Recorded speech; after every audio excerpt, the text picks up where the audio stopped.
Bayangkan dunia sedang mengalami suatu perubahan yang radikal.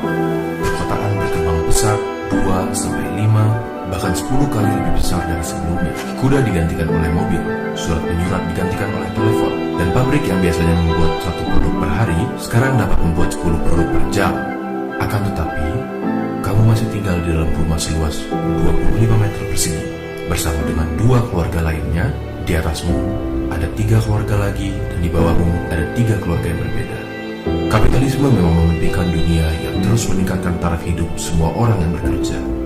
Jadi, bagaimana visi seindah itu bisa berubah menjadi kondisi di mana kaum buruh harus bekerja 16 jam per hari dan masih hidup di kondisi yang sangat miskin? Di abad ke-19, negara-negara Eropa sedang berkembang dengan pesat. Era ini disebut dengan Industrial Revolution atau revolusi industrial. Akan tetapi, di balik kemegahan kota-kota ini dan perkembangan yang sangat pesat tersebut, pakar ekonomi menyadari bahwa ada masalah dengan sistem kapitalisme. Sistem yang seharusnya membawa kemakmuran dan kesejahteraan bagi seluruh masyarakat justru memperluas penderitaan dan kemiskinan di kaum buruh. Solusinya, sosialisme. Berbeda dengan kapitalisme, sosialisme meyakini bahwa pemerintahlah yang berhak untuk mengalokasikan sumber daya dan kekayaan suatu negara. Sosialisme merupakan kritik kepada kapitalisme. Salah satu kritik sosialisme kepada kapitalisme adalah sistem tersebut membuat yang kaya semakin kaya dan yang miskin semakin miskin. Dikarenakan kritik yang tajam ini, sosialisme identik dengan istilah sayap kiri karena ingin mengubah sistem kapitalisme.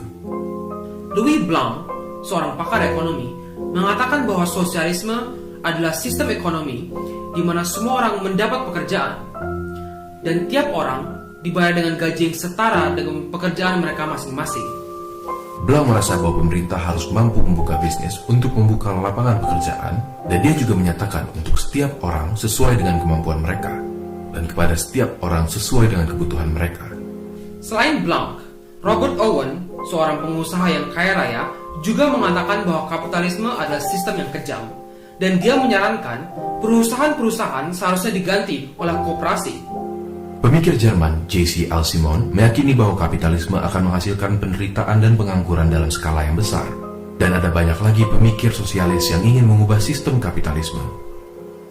Asumsi utama sosialisme adalah adanya 2 kelas di masyarakat, yakni kaum borjuis dan kaum proletar.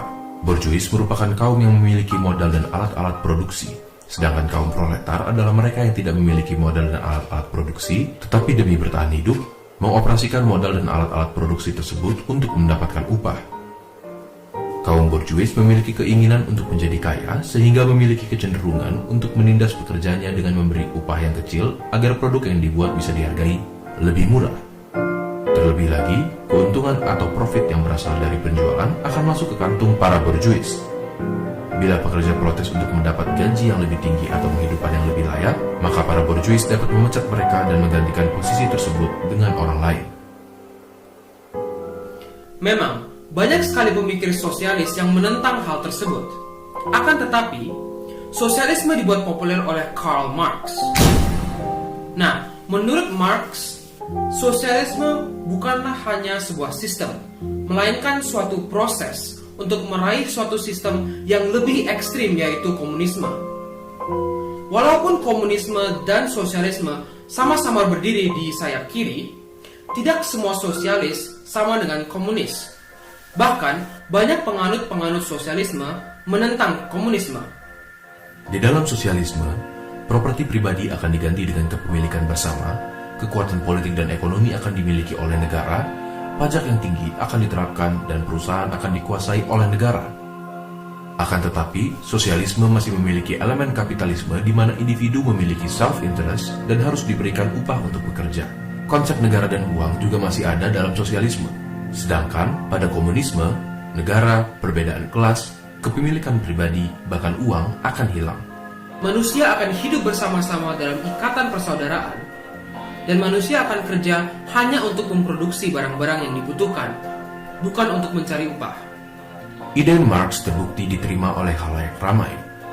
Marx menginspirasi tokoh seperti Lenin dan Stalin untuk melakukan revolusi di Rusia dan mendirikan Republik Sosialis Soviet atau Uni Soviet.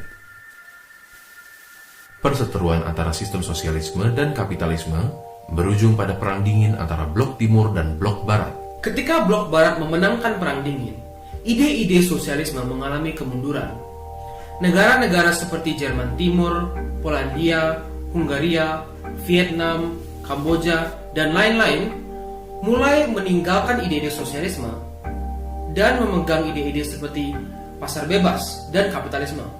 Dalam bukunya The End of History, Francis Fukuyama mengatakan bahwa perpaduan ide-ide liberalisme, kapitalisme, dan demokrasi telah mengalahkan komunisme dalam panggung global. Apakah itu artinya sosialisme sudah punah? Tidak.